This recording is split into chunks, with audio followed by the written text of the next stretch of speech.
أشهد أن لا إله إلا الله وحده لا شريك له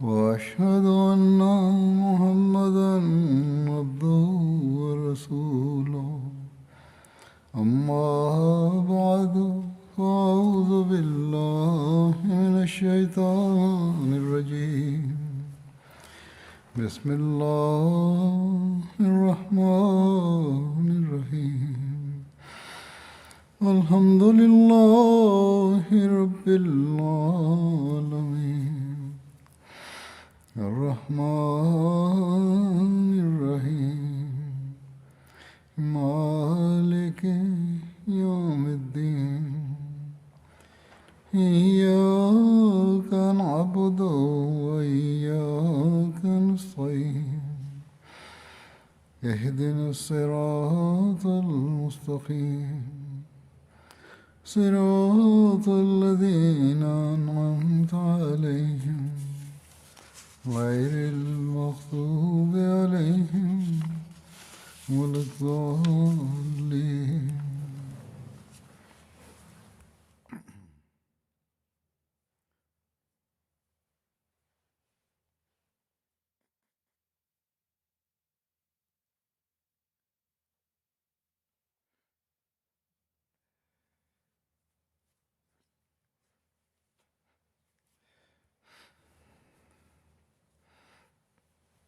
Bismillahirrahmanirrahim. Hazreti Halifatul Mesih peti da Allah bude njegov pomagač je rekao da je govorio o Hazreti Ebu Bekru radijallahu anhu na hudbi prije prošle sedmice i razne dokaze je predstavio u vezi onih koji su se odrekli islama, da ih Ebu Bekr radijallahu anhu nije zbog toga kažnjavao. Radije oni su dobili kaznu zbog njihovih pobuna i spletki koje su radili. U vezi ovoga obećani Mesija alejhi selam govori da to vrijeme u vremenu Ebu Bekra što se je desilo, da ta borba se nije vodila zbog tih ljudi zato što su oni napustili islam, već zbog toga što su oni bili pobunjenici. Obećani Mesija alejhi selam govori u vezi hrabrosti Ebu Bekra radijallahu anhu. Kaže da historičari, jednostavno nije tajna historičarima da u to vrijeme svakakve nepogode su pale na muslimane, da poslije smrti poslanika sallallahu alejhi ve sellem mnogi licemjeri su se odrekli vjere i postali su vrlo hrabri u svom govoru. Jedna grupa je tvrdila da imaju poslanika i mnogi beduini su se znači okupili oko te grupe do te mjere da Muselma lažov je skoro imao oko 100.000 pripadnika. Znači mnoge pobune, mnoge nepogode su se tad desile. Vjernici su bili vrlo potrešeni ovom situacijom.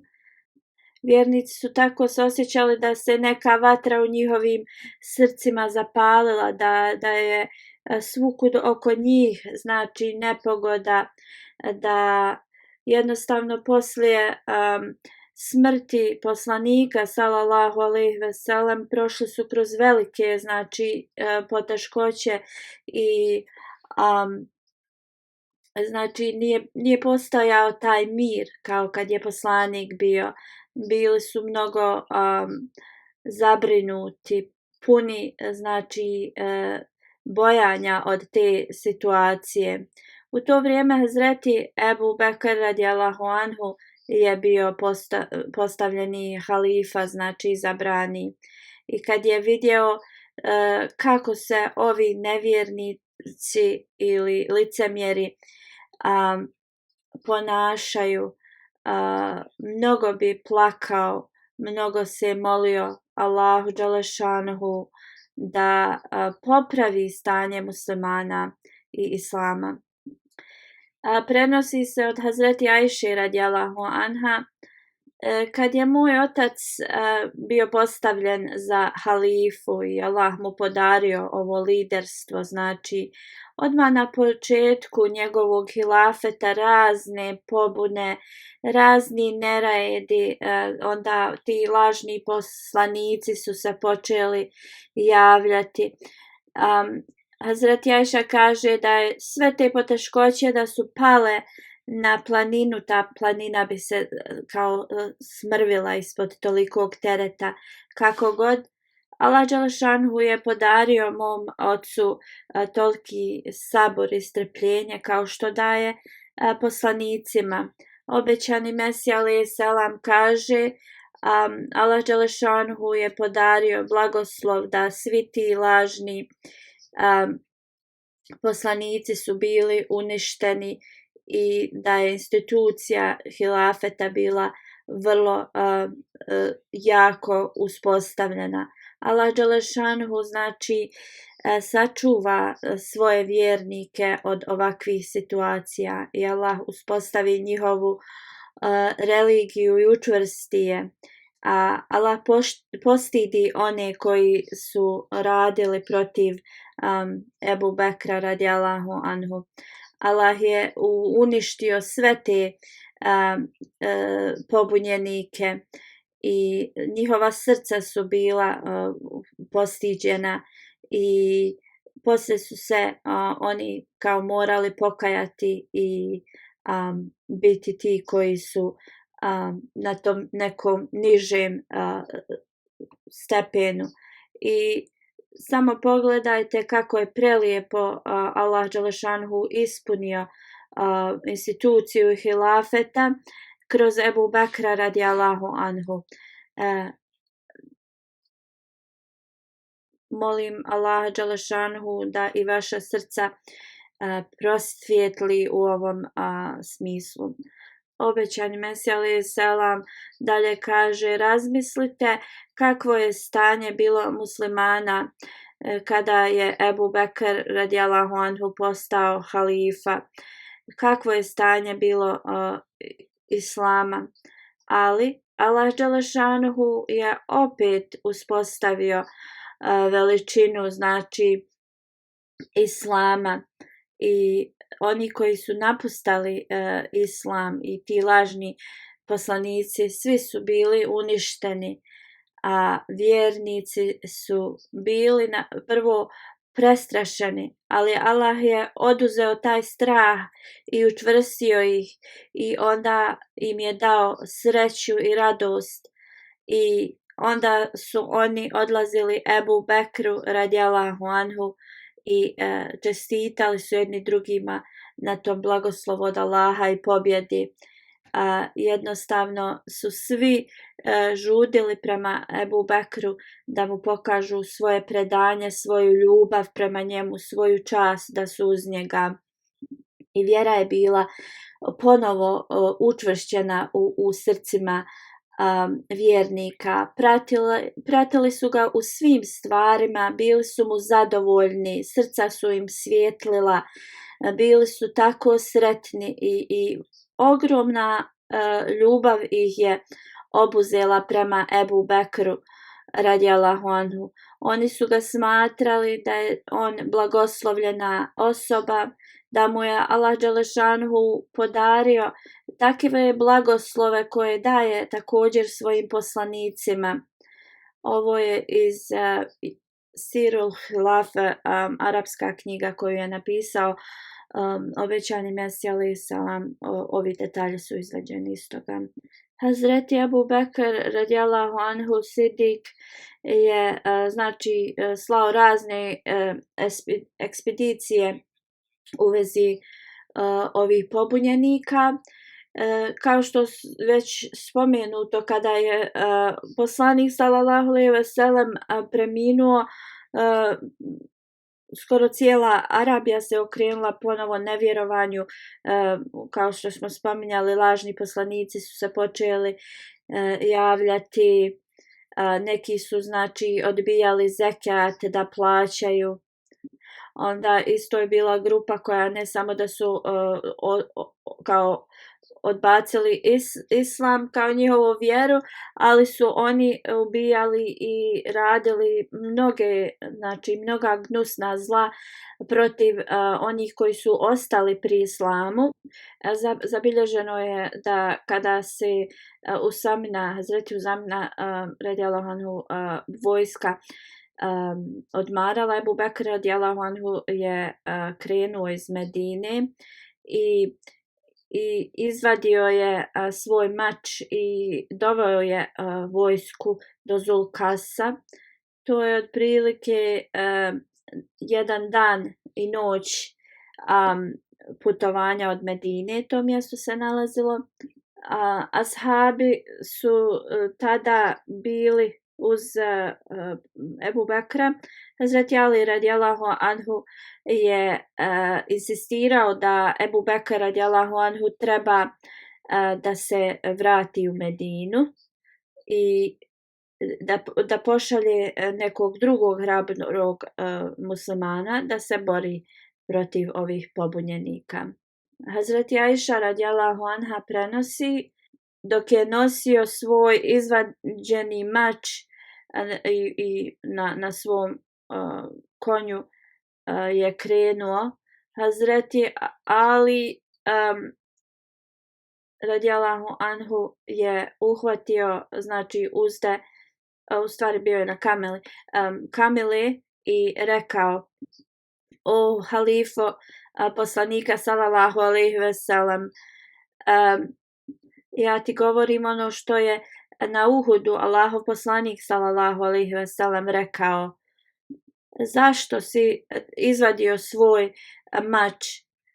Nemoj da na nas ti doneseš tragediju tvoje smrti. Znači Hazreti Ali radijallahu anhu je rekao Ebu Bekru: nemoj da doneseš tu tragediju tvoje smrti, da mi kroz to moramo da prođemo.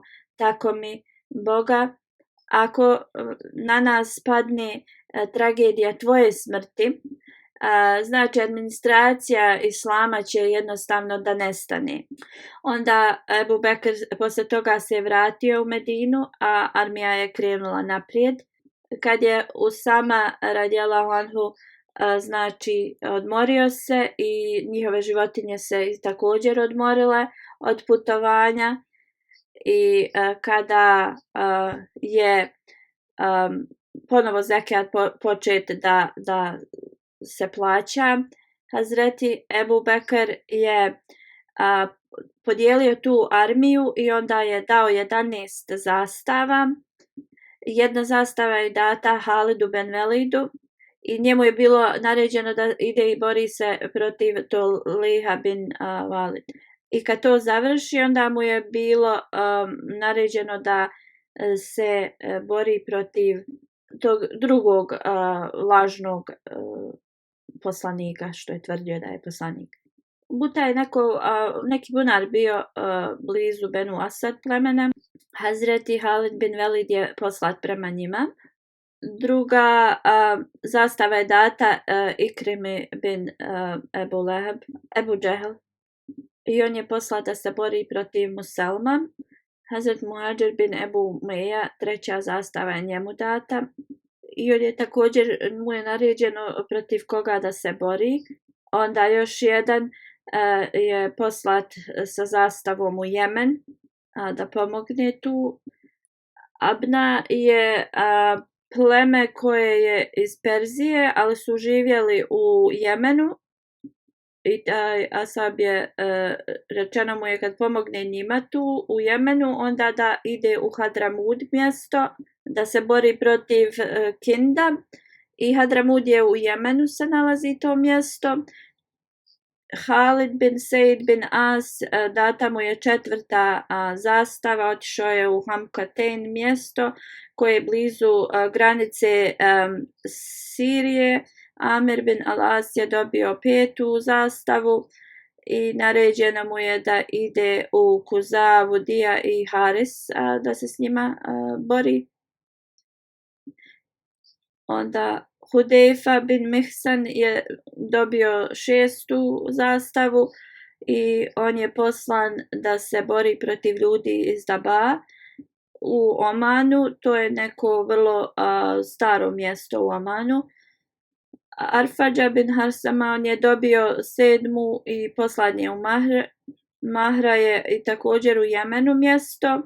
Hazreti Ebu Bekr je naredio oba dvojcovi koji su bili poslati u Jemen da se pridruže jedan drugom kad stignu tamo, da se udruže snage protiv nevjernika, ali da se brinu za svoje naređeno mjesto.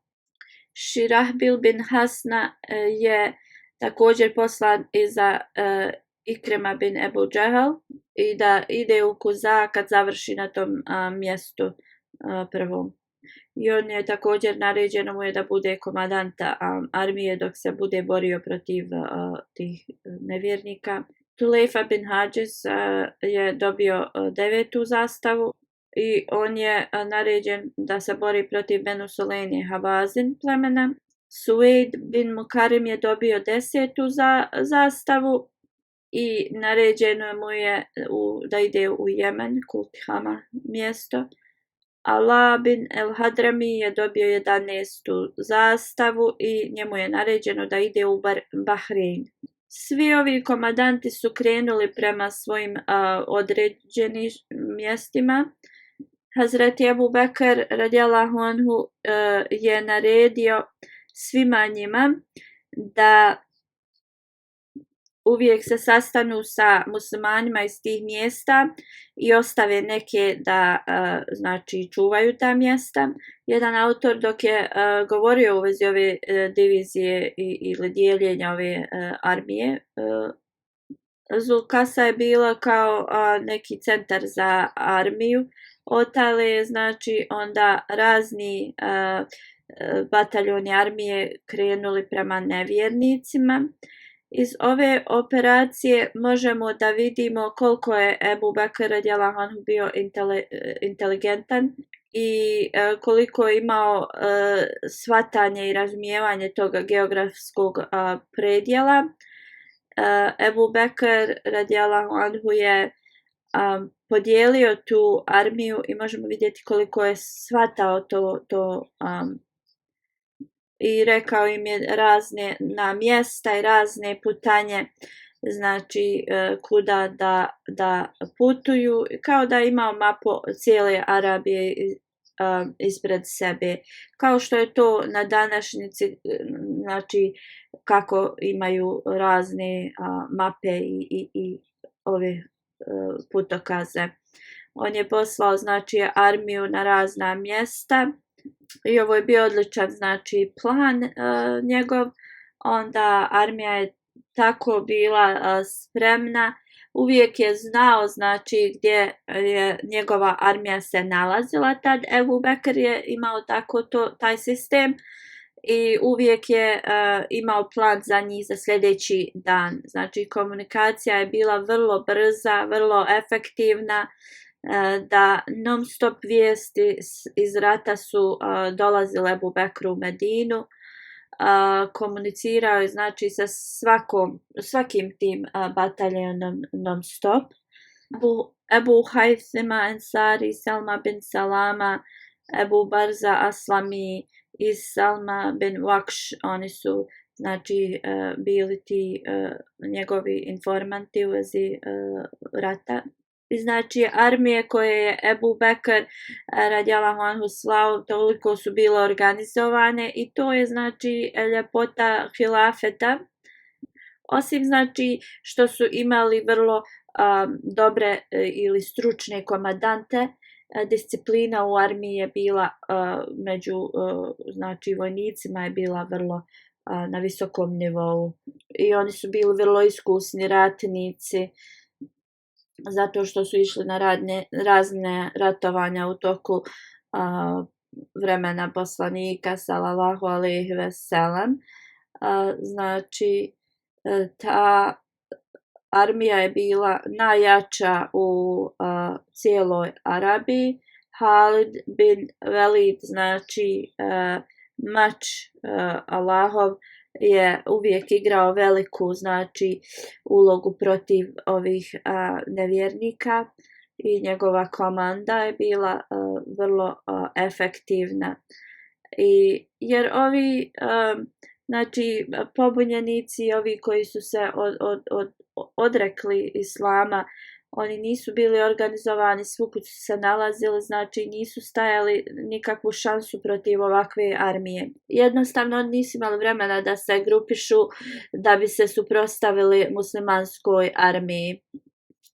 Oni su mislili da će da izbrišu muslimane i islam u toku nekoliko mjeseci zato što je njih bilo mnogo, ali Ebu Bekr radijallahu anhu je bio dosta spretniji uz Allahovu pomoć i jednostavno ih je završio prije nego što su oni mogli grupisati i usprostaviti muslimanima. Jedan također autor, dok je spominjao u vezi ove divizije raznih znači bataljona Ebu Bekrove armije, on piše: prvo Ebu Bekr se pobrinuo da imaju veliku komunikaciju armija, razni bataljoni između sebe i također da on ima komunikaciju s njima. Iako su bili u raznim direkcijama ove armije, oni su svi bili, znači, na istom cilju, regrupisali bi se i opet krenuli na isti cilj. Iako je halifa bio u Medini, ali sva kontrola je bila u njegovim rukama. Ebu Bekr radijallahu anhu je također zadržao jednu armiju u Medini, znači da čuvaju Medinu. Onda također je uza se držao neke vrlo istaknute ashabe da ga mogu savjetovati. Onda također u mjestima gdje su mnogi napustali islam, to su i dalje ostali predani muslimani i Ebu Bekr se bojao da im se nešto ne desi. I iz tog razloga komandanti su dobili naređenje da nalaze takve muslimane u tim mjestima i s njima se, znači, udružavaju da bi oni povećali, znači, i jačinu svojih armija i također im je rečeno da postave te ljude da čuvaju ta mjesta. El Harbu Huda je bila strategija koju je Ebu Bekr znači prisvojio, znači rekli bi da idu na jedno mjesto, ali bi išli na drugo. Znači bio je vrlo precizan što se tiče da nevjernici ne znaju njegove planove. Znači imao je veliku političku prednost Ebu Bekr radijallahu anhu. Tada je također Ebu Bekr radijallahu anhu poslao 2 pisma. Jedno je bilo komandantima armije, a drugo tim ljudima prema kojima su oni išli. A dr. Ali Muhammed Salabi, ovaj isti autor koji navodim, je rekao u vezi ovih pisama: kada je muslimanska armija bila organizirana i spremni da krenu, i vidimo da su dobili vrlo kao čiste ili jasne instrukcije od Ebu Bekra radijallahu anhu. Vrlo jasna, znači, poruka je došla od halife prije nego što se, znači, suprotstave ovim pobunjenicima i nevjernicima. Ebu Bekr je poslao pismo im prvo i tim muslimanima također koji su bili prisutni među njima i učinio pobrinuo se da svi dobiju tu njegovu, znači, ta pisma. I poslao je, znači, svoje ove izaslanike i rekao u svako to pleme i rekao da se to pismo pročita na svakom skupu. Slično naređeno je svima onima koji su čuli poruku iz tih pisama da prenesu onim drugima koji nisu bili prisutni. U tom pismu Hazreti Ebu Bekr je, znači, svima se obratio, da li oni bili i dalje u islamu ili da li su bili, znači, odmetnici, svima se objasnio U Atabariju se spominje ovo pismo, u Siru Hilafe također obećani Mesija spominje pismo. Obećani Mesija piše bilo bi vrlo dobro da spomenem ovo pismo koje je Hazreti Ebu Bekr Sedik poslao širom Arabije. I ovdje možemo da vidimo kako je znači čast Allahovu i čast poslanikovu i čast Islama Ebu Bekr predstavio svima. I to pismo slijedi u ime Allaha milostivog samilosnog. Ovo pismo je od halife poslanika sallallahu alejhi ve sellem. Ovo je pismo za sve bogate, siromašni, one koji su u islamu, oni koji nisu više u islamu. Neka je mir na one koji su ostali pri svojoj vjeri i kada su dobili uputu. Hvalim Allaha ispred vas koji nema partnera. Svjedočim da nema drugog Boga osim Allaha. On je jedan i nema partnera. I svjedočim da je Muhammed sallallahu alejhi ve sellem njegov sluga i njegov poslanik. Mi prihvatamo sva učenja koja je poslanik sallallahu alejhi ve sellem donio nam, a oni koji su protiv ovog učenja mi ih smatramo nevjernicima i borit ćemo se protiv njih. Poslije ovoga neka bude jasno da je Allah dželešanuhu poslao poslanika sallallahu alejhi ve sellem sa svojom istinom i poslao ga je svom narodu kao nosioca radosnih vijesti, kao upozorača da upozori ljude tako da nevjernici se vrate vjeri. Allah dželešanuhu upućuje one sa istinom, one koji su prihvatili poslanika sallallahu alejhi ve sellem, a one koji su se odmetnuli od poslanika sallallahu alejhi ve sellem, borio se protiv njih, nisu samostalno ušli u islam ili koji su bili bez ikakvog drugog izlaza. Onda je poslanik sallallahu alejhi ve sellem preminuo poslije kada je uspostavio Allahovu volju i ispunio znači svoje dužnosti prema umetu i svoje dužnosti koje su mu date da ih ispuni. Allah dželešanuhu je znači dao ovo u časnom Kur'anu. Allah dželešanuhu je rekao u časnom Kur'anu, zaista ti ćeš umrijeti, zaista će i oni da umru. Također je rekao, nismo dali vječni život nijednom ljudskom biću kao prije tebe. I onda ako ti umreš, da li će oni ovdje živjeti zauvijek? Onda Allah dalje govori vjernicima, a Muhammed je samo poslanik. Zaista svi poslanici su preminuli prije njega. A onda ako on umre ili bude ubijen, da li ćete se vi okrenuti na svojim petama? A oni koji se okrenu na svojim petama zaista neće donijeti nikakvu štetu Allahu. I Allah će zaista da nagradi zahvalne. Onda je Ebu Bekr rekao, oni koji su obožavali Muhameda trebaju da znaju da je on zaista preminuo. Oni koji obožavaju Allaha, jedinog gospodara bez partnera, trebaju da znaju da je on blizu, on je vječno živ i nikada neće umrijeti. San ga ili umor ga ne obuzima. On je zaštitnik i on kažnjava nevjernike. Ja vas upozoravam da se bojite Allaha i prihvatite Allahove naređenja i blagoslove i da uspostavite učenje koje vam je donio časni poslanik sallallahu alejhi ve sellem. Uzmite za uputu ono što vam je časni poslanik sallallahu alejhi ve sellem donio i držite se Allahove vjere, jer onaj kojeg Allah ne upućuje otišao je na krivi put. Bilo ko nema Allahovu zaštitu, na njega će pasti velike poteškoće. I onaj kome Allah ne pomogne će uvijek se osjećati kao bespomoćan. Jedino oni su na pravom putu koje Allah uputi, a oni koji su bez njegove upute ostaće na krivom putu. Uzvišeni Allah kaže, Allah Đelešanu kaže, onaj koga Allah uputi, oni su spašeni, a onaj kome Allah ne da uputu, jednostavno ostaju kao bez pomoći.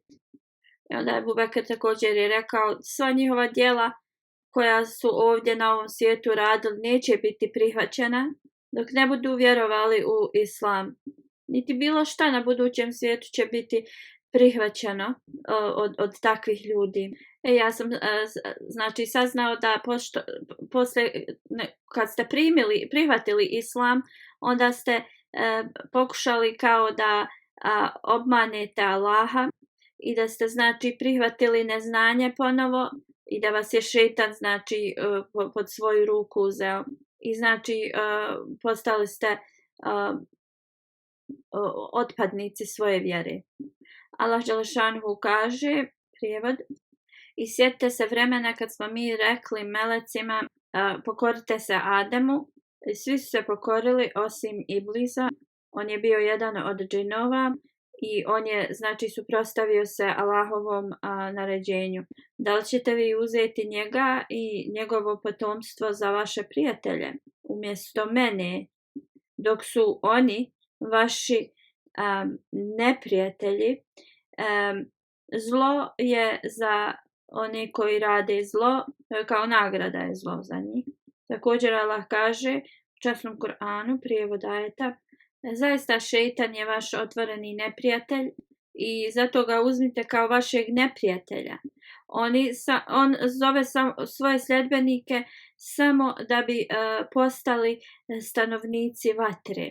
Onda je Ebu Bekr rekao u vezi ovog pisma, postavio sam tog i tog komadanta kao predstavnika Ansarija i Muhadžira i ljudi koji rade dobro i poslao sam ih prema vama. Rekao sam im da se ne smiju boriti protiv nikoga dok vam ne predstave Allahovu poruku. Kogod prihvati tu poruku i drži se toga, reformiše se i radi dobra djela, onda će to biti prihvaćeno od njih i oni će pomagati takvim ljudima. A oni koji odbiju ovu poruku, ja sam im dao naređenje da se bore protiv takvih i da nikoga kao ne zaštite. Onda trebaju da ih ili spale ili ubiju, da uzmu njihovo djecu i žene kao zarobljenike i da ne prihvataju ništa od njih osim Islam. I bilo bi bolje za njih da slijede ovo. A oni koji ovo odbiju ne nanose nikakvu kao nepravdu Allahu. Ja sam svojim izaslanicima dao komandu da vam pročitaju ovo na glas na svakom vašem znači skupu. Ezan je deklaracija Islama. Onda kad muslimani uče ezan i vi trebate da ga učite i da ih ne napadate. Ako oni ne budu učili ezan, onda ih napadnite. Ako budu učili ezan, onda tražite od njih njihove dužnosti koje trebaju da ispunjavaju. Ako odbiju to, onda ih napadnite. I onda razlozi zašto je ovakvo naređenje u vezi tog rata bilo, jeste zato što su ovi nevjernici znači tretirali te muslimane koji su bili među njima na isti način. Znači ti muslimani koji su živjeli u njihovim regionima, koji nisu bili naoružani, su prolazili kroz takve brutalne znači napade od ovih nevjernika, da je bilo znači naređeno da se na isti način njima oduže te okrutnosti. Drugo pismo koje je Ebu Bekr radijallahu anhu napisao je bilo komandantima armije, koja sam već spomenuo sadržaj tih pisama. I svaki komandant armije je dobio to pismo, sadržaj glasi: u ime Allaha milostivog samilosnog. Sljedeća naređenja su napisana od Allahovog halife Ebu Bekra i to naređeno tom i tom koji je poslan da se bori protiv pobunjenika. Drugim riječima, svako pismo je bilo napisano sa imenom kome se Ebu Bekr, kojem se komandantu obratio. Ebu Bekr naređuje svim komandantima da se boje Allaha u svakom znači trenutku i stvari. Koliko god ima mogućnost, naređeno mu je da se znači bori na Allahovom putu, da radi džihad protiv onih koji su okrenuli leđa Allahu dželešanuhu i koji su odbacili islam da bi oni ispunili šejtanske znači stvari. Prvo im dani dokaz i pozovi ih u islam. Ako prihvate poruku, onda nemoj se boriti protiv njih, ali ako odbiju, onda ih brzo napadnite da se oni mogu znači pokoriti. I onda im predstavite njihova prava, njihove dužnosti i znači uzmite ono od njih što je kao njihova dužnost da daju. A ono što njih sljeduje, kao dajte im.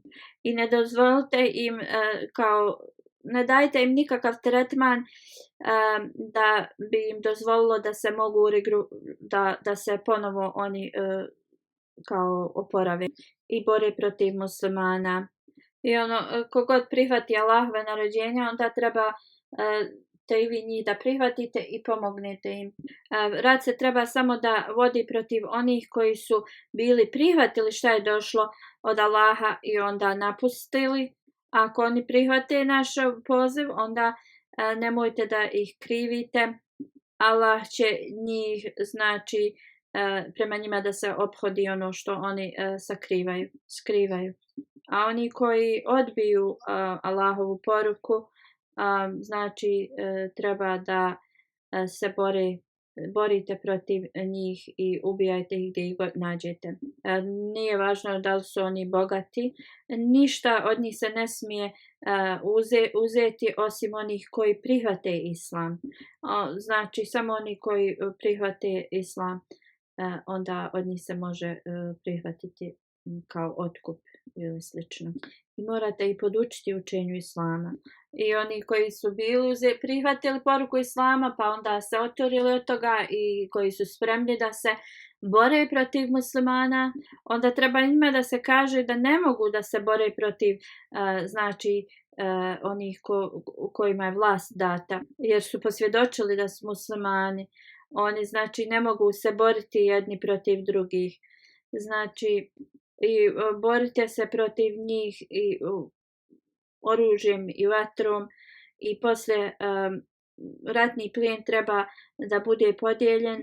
Osim jednog mjesta ratni plijen, to treba da se kao donese meni. Komandanti trebaju da vode kao pažnju o svojim bataljonima i da ne prihvataju nikoga dok dobro ne provjeri, jer mogu imati kao neke izviđače ili koji mogu infiltrirati njihove bataljone. I prije nego što prihvate bilo koga, trebaju da dobro paze ko im se pridružuje. Jer mogu da budu licemjeri koji mogu da kreiraju veliki znači haos za muslimane. U toku putovanja ophodite se prema muslimanima pažljivo, pazite ih i nemojte ništa kao brzinski da naređujete. Ophodite se prema muslimanima lijepo i lijepo se obraćajte prema muslimanima, ovo je sve komandantima naređenje. Neki aspekti ovoga trebamo detaljno da razmotrimo, kako god nikakvo objašnjenje nije dato i onda zbog ovoga nekada ljudi imaju pogrešno i loše mišljenje protiv islama. Ja sam objasnio u vezi ovoga na mojim prijašnjim hutbama, da ovi koji su oturili od islama su znači bili ti koji su radili razna zla protiv muslimana u tom mjestu. Oni su znači ubijali i spaljivali muslimane i njihove kuće i same njih. Znači ti ljudi su dobili od Ebu Bekra znači naređenje da se prema njima ophodi na isti način na koji su se oni ophodili prema muslimanima u tim mjestima. Znači da budu kažnjeni na isti način na kakav su oni kažnjavali te muslimane. I ovo je što Allah dželešanu u časnom Kur'anu naređuje. Ako je neophodno da se osveta uradi, onda ta osveta treba da bude ista kakvu je taj okrivljeni uradio. Dr. Ali Muhammed Salabi je napisao također u vezi ovoga malo detaljnije. Ovdje je kao spomenuto da ti nevjernici budu spaljeni. Prema islamu nije dozvoljeno spaljivati nekoga. I časni poslanik sallallahu alejhi ve sellem je rekao da jedino Allah može da kažnjava s vatrom. Kako god ovdje naređenje da se oni znači kazne s vatrom je bilo zbog toga što su ovi zli ljudi spaljivali muslimane i ovo je znači bilo smatralo se kisas, što znači ti koji ne prihvate Ebu Bekrov poziv i šta je rekao, onda oni dobivaju isti znači tretman koji su oni uradili protiv muslimana. Jer Allah dželešanu u časnom Kur'anu kaže ako morate da to uradite, onda ih kaznite na isti način na koji su oni počinili zlo. I ovi pobunjenici o kojima sam govorio u mojim prošlim hutbama, također i sad, su bili ti zločinci koji su znači radili iste ta zla muslimanima. Ubijali su muslimane na najgnusniji način.